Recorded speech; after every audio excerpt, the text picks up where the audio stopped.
Hi everyone, this is episode 6, I guess, of the Road to National Master. It's not optimistic at all, it's very real.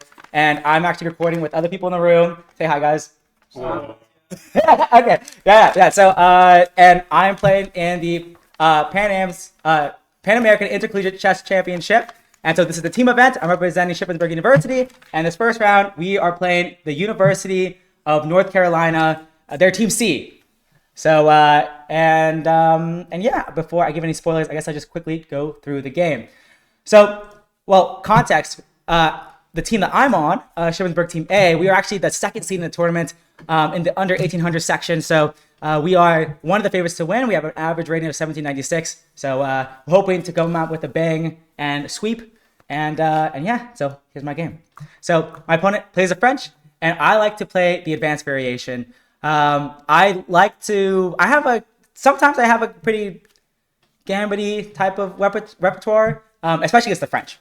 So here he plays Queen B6, which can lead to some sidelines. Actually, I've had some online games where after like Knight of 3, they play Bishop D7 and prioritize trading the light squared bishop as soon as possible, because the light squared bishop is the bad bishop. Everyone knows that. Most people know that, I should say. A lot of people know that. And so that's a sideline. And so usually when people do that Queen B6 move order first, that means they might be doing it, but it transposed to mainline stuff. And here after Bishop D7, I usually take on C5. I could fully actually gambit a pawn here by castling and allowing knight takes D4. And and then this is very well known, actually. It's very well known gambit, and it's totally fine for white. Actually, I've won many games in this line, and it's actually really, really fun to play. And actually, in this you actually can't take the pawn here. It's not a free pawn, because after we trade everything, they have a discovery on the queen. So that's why he throws in the move Bishop D7. So now he can take on D4. But now I take here. But this is actually considered to be an inaccurate move order. Black should actually take once and then play Bishop D7 and then transpose to this main gambit line. That's recognized as like the main way to play. But instead he plays Bishop D7 first, and that is not as good because now I take on C5. And if the bishop takes, I castle, and he can't go knight e7, which would be the most natural move because the bishop on c5 is trapped. So there's and this is a pretty normal position that I get a lot of times against the French defense. And one of the main moves is a5. A5 is probably by far the most well-known move, and I've had plenty of online games where after a5, so now if knight e7, I don't have b4 trapping the bishop. I go knight bd2, and after knight ge7, I go here. And I've had many games like this where I've also won, where I've won the dark squared bishop. So all of that to be said, I'm very comfortable in this line. He does go knight h6 here, and I was actually thinking for kind of a while. I actually thought here for 11 minutes.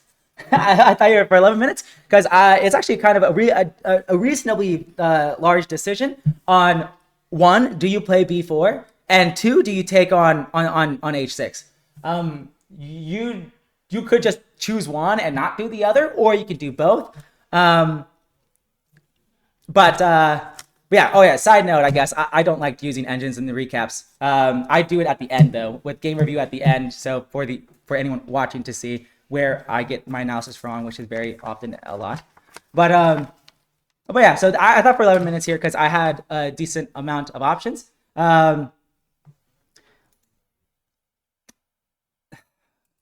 Yeah, so if I was actually thinking of some pretty weird stuff, like for example, like I thought, okay, what if I don't play b4? I actually thought knight g4 kind of scared me a little bit, because he's attacking the f2 pawn and the e5 pawn, but I think queen e2 and everything's fine, and maybe I can still play b4, and maybe I can still go rotate here, and maybe I can still play h3, and so maybe knight g4 would be a bad move. And then also I was also trying to consider after here a knight f5. I don't think that's very good because I double he has doubled F pawns, he has an isolated D pawn, and I thought this is probably good for me. But he doesn't have to move his knight, but anywhere his knight moves forward probably isn't that good. So that probably means, so I was trying to evaluate that. So the fact that, okay, what if I do play knight here, then, what happens if he moves his knight? And I determined it wasn't that bad. I don't think it was, I think I'm totally fine here. And I consider what happens if I play b4 and I don't take here. And I wasn't really sure whether or not I should take these, his knight on h6 or not, doubling his pawns, giving him doubled h-pawns, double isolated h-pawns, but giving him having the open file. Because I do lose the bishop pair, but at the same time, this dark square bishop, by definition, is a bad bishop. Like the pawns in the center of the board are dark squares, or on dark squares, so that bishop by definition is bad. So it's not a particularly good bishop, and I thought it would actually be better if I did damage his structure and make it harder for him to play. So after knight h6, I did play b4, and I did take on h6. There's no real alternatives. You could sacrifice the bishop and then go knight g4 to give up 2 pieces for the exchange, but I don't really think it leads to anything. Just more trades and typically 2 pieces for the rook, a knight and a bishop in this case. Usually the 2 pieces are better than the rook. So here I have 2 pieces for the rook here. So I thought there was nothing really to worry about. He went bishop back and I took. And now it's a really interesting decision. Apparently the board, so I'm board 2 for my team. Apparently the board 3 and the board 1 saw this position and thought to themselves, what is Nathan doing? I think this is totally fine. I think it's totally fine. If black castles king side, of course, he's totally weak. I think the most scary option is actually what if black kind of slow plays it in the center and doesn't commit. But you're eventually going to run out of moves. And if you castle queenside, as we'll see in the game, I actually have quick pawn play on the queen side, and the queen and knight on the queen side actually end up as targets that help gain me time to attack more. So I think it's totally fine, but my teammates kind of think I'm a little bit crazy, but that's just them. So okay, so after he took the pawn, I just developed here. One idea, if he didn't castle queenside. So if he doesn't castle queenside, one idea that I do have, like, I don't know, what if he makes slow moves, like rook g8, and I was planning to actually go for a3, and let's say he still doesn't castle, and play for c4. So I was going to play a3 and c4 and try to use a pawn break in this way and try to activate my pieces like this. And I thought this was pretty okay. So that was one idea, was to go for an a3 c4 setup. Sometimes in some French sidelines with the pawns on c3 and b4, sometimes knight a3 is actually a move to consider, but it's usually with the bishop on c1. So that's another thing I was actually considering in this position, was that if I do go b4 and bishop b7, I do have a move like knight a3.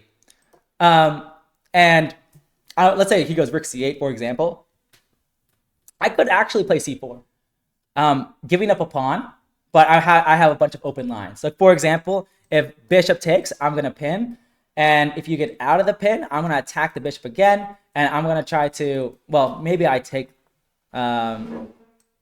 this in the center first. So like I do this, something like this, for example, could be pretty good.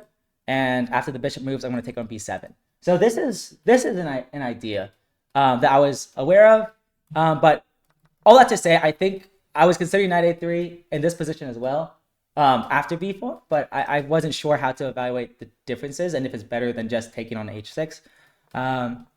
Anyways, so I was thinking about knight a3 in this position too, but I think it's worse because, for example, let's just say rook c8 for no reason. Well, in most variations, well, now the knight's hanging. The bishop on c1 used to defend the knight, but now the knight's hanging, so I think it's worse. But maybe it's not too bad, but I don't think it's very good.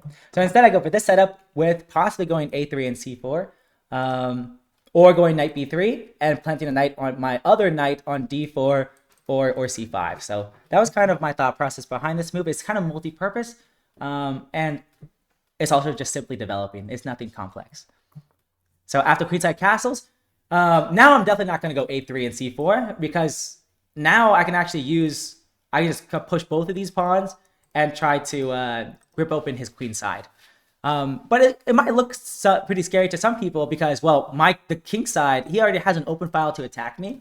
But I was actually not really scared of him taking the open file as he did in the game. I was actually scared of more f6 in some of these positions. So I played a4, and he played king b8. So I think actually before a4, let me look at it here.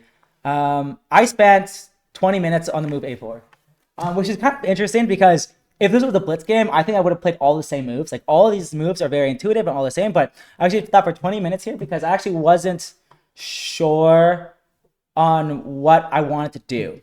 Because I was thinking about positions like after a4, rook b8, a5, queen c7, the pawn on e5 is hanging, queen e2, he could go f6.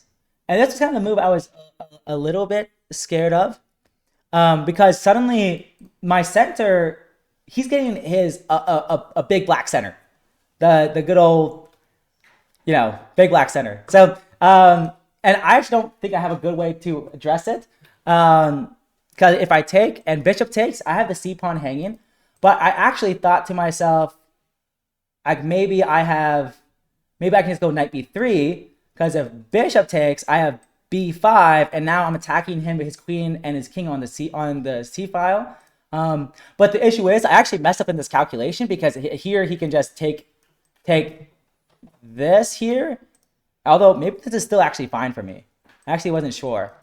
Yeah, this actually might be fine, although I don't know.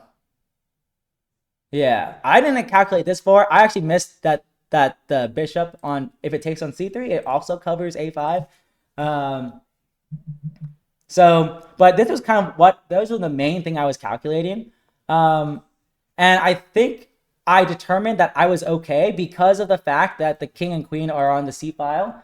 And that's why I decided to play a5, because a4, preparing a5, because I thought it would be pretty much fine in the end.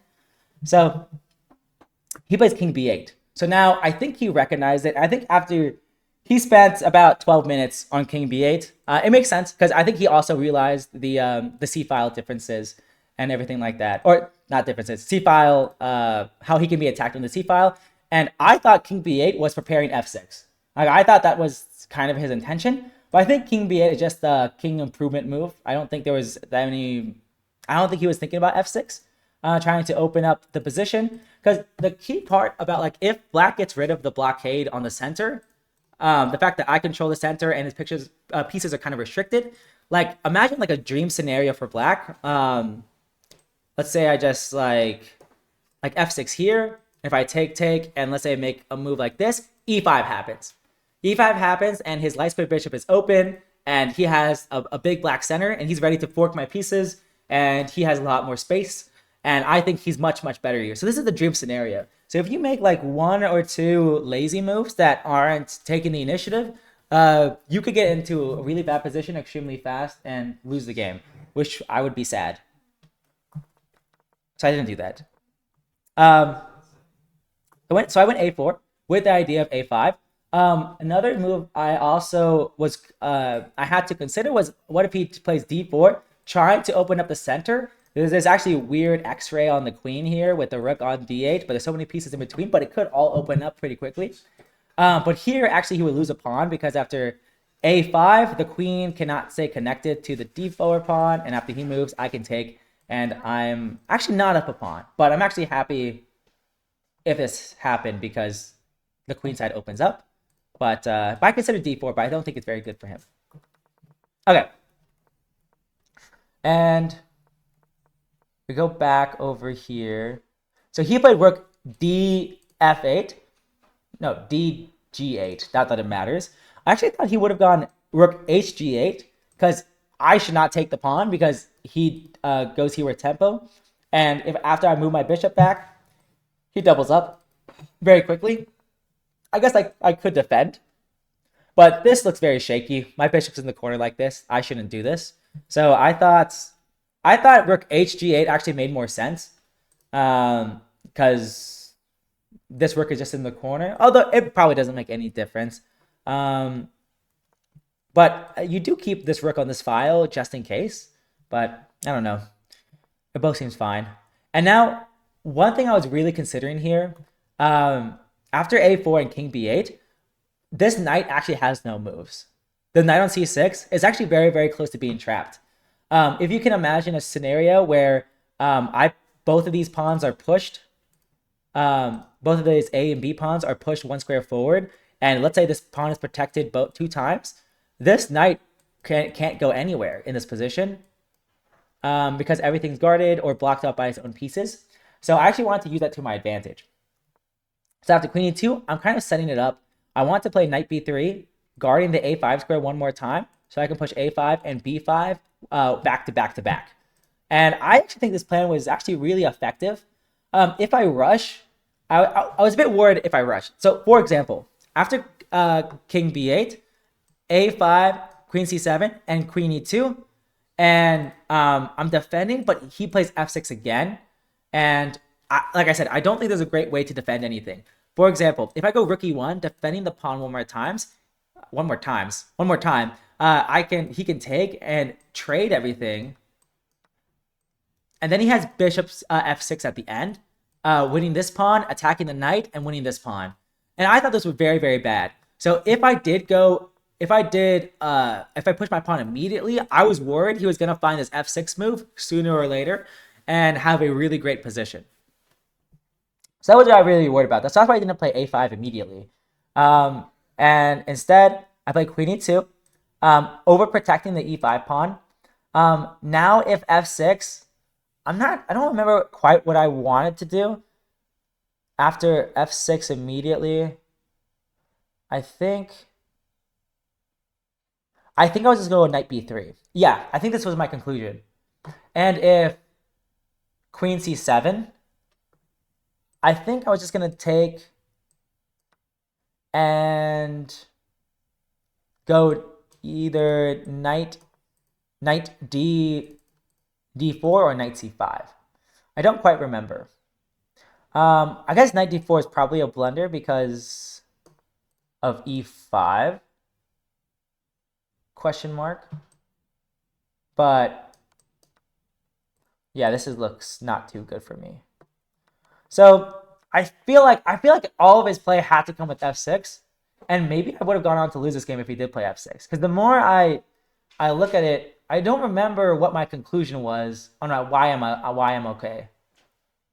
But maybe I am okay just fine. So I was kind of scared of this move f6, and I was preparing a5 and b5 with tempo on both of them. And after rook moves and knight moves, now I'm ready to play a5 and b5 with tempo, and then b6. So for example, so he actually goes here. I think this was a very bad move. I think maybe he could still play f6, or maybe this position is already very bad, because if I do go a5 now and after queen c7, he hits this pawn lots of times. I think I probably have to take, and I didn't like this position too much because once again he can start mobilizing his center, opening his bishop, and I think he has a decent position. So actually, the more I look at this game, the more I actually think I was maybe in trouble. So that's actually not a good sign for me. But yeah, but he didn't play f6. He played rook g7, which I think was his final mistake, because now I push everything with tempo. So after a5, if he goes queen d8, his knight's actually trapped out of nowhere, which I was pretty happy about. But he went queen c7, but b5, well, his knight only has one square, and there's not really much to do. So after knight d8, I actually forgot in my calculation, in this moment, I actually forgot that b5 and after knight moves, the c3 pawn is hanging. But then I realized it didn't matter, because after this, he has to take the b6 pawn. He has to take, And I was planning to go rook fb1, and if he doubled attacking my pawn, I was actually considering for a while I was actually considering 91. It does this job, but I actually realized, oh wait, I can just go g3, and if h5, I attack first, and you're dying. Although maybe this knight on d8 actually does a good defensive job, and maybe he does have enough time for h5, but even then, I don't think I'm too much in danger. So I do. He just had to take and go through the attack. I think this game would have gone much longer, and who knows? Maybe it would have not worked out in my favor. But I feel like in this position, this should work out in my favor. But maybe not. Maybe not. The alternative instead of that is, instead of rook fb1, is maybe going knight bd4 instead. But I didn't like how I don't have the option of knight e1, because if I go knight e1 now, the rook's in the corner. I wanted the option of rook f of knight e1, because now if this happens, whoa, my computer's acting up. Okay, my rook's not stuck on f1. So I actually thought, so that's why I if he did take on b6, I would have gone rook here. But he took on c3, which just loses immediately because of queen a2. And I was very happy, because this is a very bad blunder. He still, at this point, had 20 minutes on the clock, 25 minutes on the clock, and he should have sonnet. He should have seen it, but his position was tough to play, but this just immediately loses on the spot. I think the only way to delay checkmate is to give up your bishop on a4, and after queen takes, you run out the king, but then you lose your queen anyways. So I think that's the only way to stave off checkmate. Otherwise, yeah, how do you prevent mate? And so he doesn't. He just goes bishop here, and I go queen a checkmate. And that was the game. So overall, I somehow feel way worse about this game than I did 20 minutes ago. Because I really do think if he did just play for the right idea, which is to break through in the center and mobilize his pawn mass in the center. Because I really do think that's what he had. Like f6 now, f6 later, f6 like at any point. And I think like maybe his position is doable because, like I said, there's no way to kind of contain the center after like something like queen c7. Because any endgame where I trade queens, my pawns were kind of overextended and weak, especially on the dark squares, because I traded off my dark squared bishop. Like, for example, if I try to hold on to the center like this, then after all the trades, bishop f6 happens, and uh-oh, SpaghettiOs. Hello, you're gone. You're gone. You're dead. So I think he was actually better, which is crazy because I thought I was better throughout the entire game until just now. So that was game one. And he was rated around 1600. So we were, I think almost on all boards, we were rated 200 points higher. And we swept, which was awesome. It was very tense. I was very nervous. And for all team events, I'm usually really, really nervous. And in the next round, we're actually playing Ohio State University. Their average rating is 1745-ish. And so that's kind of exciting and kind of scary. Their team is disgusting. I hate their team lineup because it's really, really good. So we'll see how it goes. And see you guys in the next one.